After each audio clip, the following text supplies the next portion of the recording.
इससे देश भर में ये एक संदेश जाता है कि सरकार जो है वो मीडिया की आवाज़ को दबाना चाहती थी। जब अंग्रेज़ों का शासन था तब भी मीडिया आवाज़ उठाया था और मीडिया की आवाज़ को अंग्रेज़ दबा नहीं पाए थे। सरकार कहीं ना कहीं पत्रकारों का दमन करके एक मैसेज देती है कि हम जो दिल्ली में पत्रकारों की जिस आवाज़ पर जिस तरह से छापेमारी की गई है,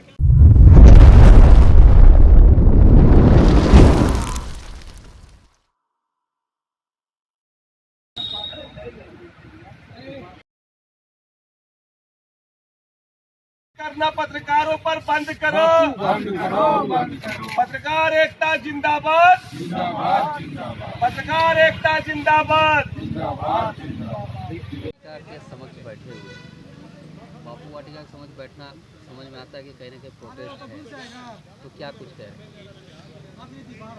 हाल ही में दिल्ली में जिस तरीके से पत्रकारों के आवाज़ पर पुलिसिया कार्रवाई हुई है, यह पूरे देश में इसे पत्रकार समुदाय मर्माहत है। हमको इस बात का क्षोभ है, हमको इस बात की तकलीफ़ है कि पुलिस क्या पत्रकारों को आतंकवादी मानती है, हम क्या अपराधी हैं। हो सकता है कि हमसे कोई भूल चूक से, गलती से कोई अपराध, कोई नियम के विरुद्ध कार्य हुआ हो, हम इससे इनकार नहीं करते। अगर ऐसा है तो विधिवत पुलिस हमको सम्मान करे, बुलाए, हमको मौका दे, हम आएंगे, हमसे पूछताछ करे। अगर हमसे कोई कानूनन गलती हुई है, कोई कानून का उल्लंघन हुआ है किसी वजह जाने अनजाने में, तो निश्चित तौर पर पुलिस कार्रवाई करे, हमको फांसी पर लटका दे, कोई आपत्ति नहीं।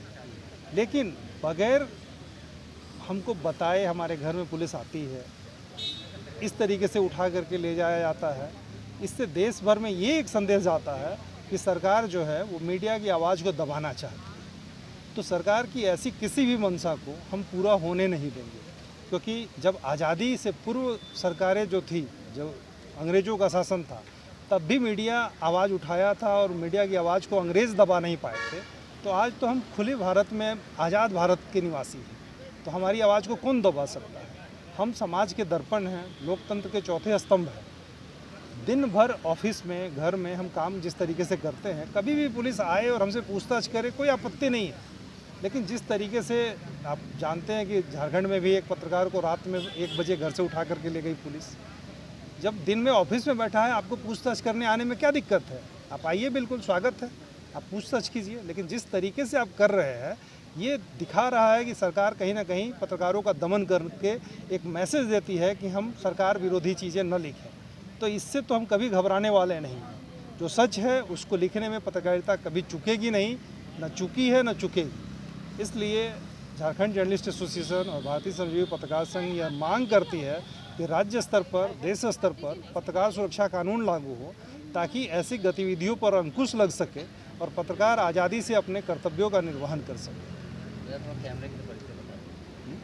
कैमरे के लिए परिचय बताएं। जी, मैं झारखंड जर्नलिस्ट एसोसिएशन का प्रदेश अध्यक्ष अमरकांत। आप लोग जो बैठे हुए हैं बापू वाटिका के, क्या कुछ उद्देश्य है, क्या कुछ आप लोग मांगते हैं? ये पत्रकारों की जो दिल्ली में पत्रकारों की जिस आवाज़ पर जिस तरह से छापेमारी की गई है, इसका हम लोग विरोध कर रहे हैं। पत्रकार अपराधी नहीं है, अपराधियों की तरह उनके साथ व्यवहार नहीं किया जा सकता।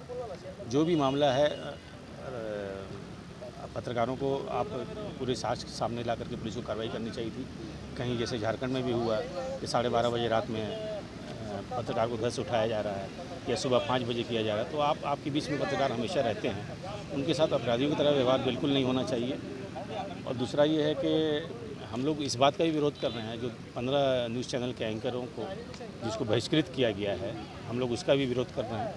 और क्योंकि ये पत्रकार कोई पार्टी नहीं होते हैं, उनको पार्टी की तरह उनके विरुद्ध जो व्यवहार है ये नहीं होना चाहिए, दुर्भाग्यपूर्ण है। और साथ ही साथ हम लोग लंबे समय से पत्रकार सुरक्षा कानून की मांग कर रहे हैं। केंद्र सरकार द्वारा अगर ये कानून पारित कर दिया जाता है तो इस तरह की चीज़ें दोबारा घटित नहीं होंगी, यही कहना चाहते हैं। कैमरे के लिए परिचय। हाँ कैमरे के लिए परिचय बताएं। जी, मेरा नाम शाहनवाज हसन हुआ, मैं झारखंड जर्नलिस्ट एसोसिएशन का संस्थापक हूँ और राष्ट्रीय महासचिव।